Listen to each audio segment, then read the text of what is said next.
हाय सगळ्यांना, good morning. झाला चहा पाणी माझं झाला. तर हा चाललोय कामाला. उशीरले झालाय कामाला जायचं ना. तर म्हणलं चला त्याच्या आधी छोटासा आपला ब्लॉग टाकावा.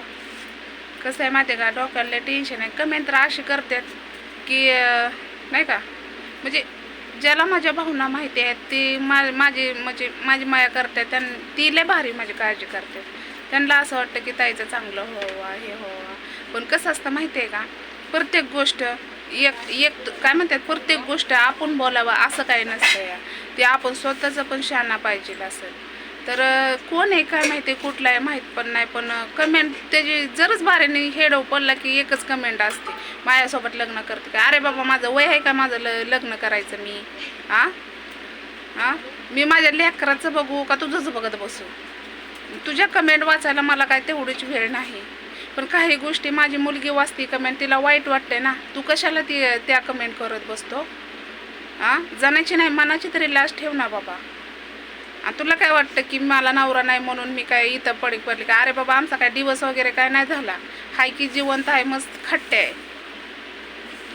फरक एवढाच आहे की मला त्याच्याकडे जायचं नाही, कारण त्यांनी जी गोष्ट जे नव्हती करायला पाहिजे ती गोष्ट केली. अरे मला मारलं असतं तरी मला काय फरक नसता पडला.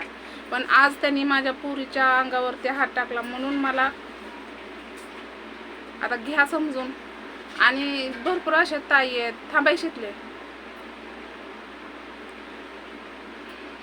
कशा आहे माहिती आहे का, जत्रेला सगळे आलेले होते ना, त्यामुळं. आणि तुम्ही म्हणताल की पाहुणे का दाखवत नाही, आमच्या पाहुण्यांना नाहीत आवडत ती हेडमध्ये घ्यायला.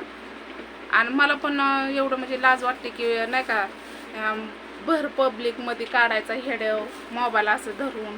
मला नाही आवडत. मलाच बिलकुलची काय म्हणतात लाज वाटते. आणि माझं बोलणं आता तुम्ही समजून शकता. आणि कसं आहे माहिती आहे का, आता हाय माझा एक भाऊ जत्रेला यायचा होता, नाही जत्रेला आला नाही.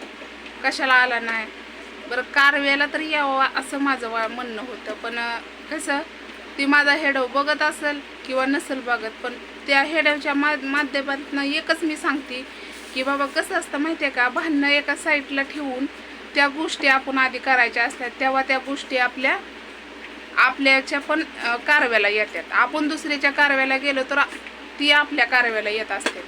तूच तसं केलं तर मी तर कशी येणार ना. तर तू तुझंच बघ. तुला असं वाटत असेल बहीण मिली, तू तर म्हणलेलंच आहे. मला नाही काय फरक पडत.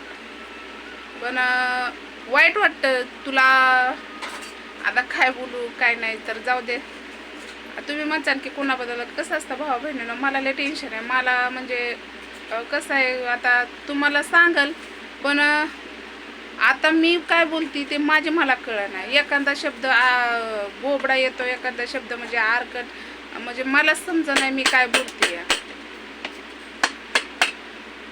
तर घरी चालले, जरा थोडंसं मटण आणले.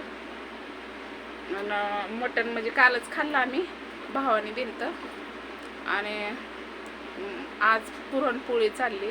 तर माझी मावशी कशी बनवते नक्कीच मी सांगेन तुम्हाला. तर पुढचं पण हेडव बघा. आपल्या एका ताईला, गरीब ताईला लाईक करा. आणि बानूचं तेवढं आपल्या जास्तीत जास्त हेडव शेअर करत जावा. तर बानू आजारी पडली म्हणून मला काही हेडव जास्त मध्ये काढू पण वाटत नाही. आणि उन्हाने ती अशी गरम होती की तिला धगच लय आहे. असं आपण म्हणतो चांदीला धग आहे, पण ते असं उरपट झाले. तिच्या चांदीला पायात चांदी आहे, त्याला धग नाही, पण तिला धग आहे. तिला बिलकुलच सहीन व्हाय नाही उन्हाळा. तर चला, मला जायचंय बानूला औषधं ही आणायला. अजून बानूची आंघोळ ही बाकी आहे, अजून लय काम आहे. तर बाय.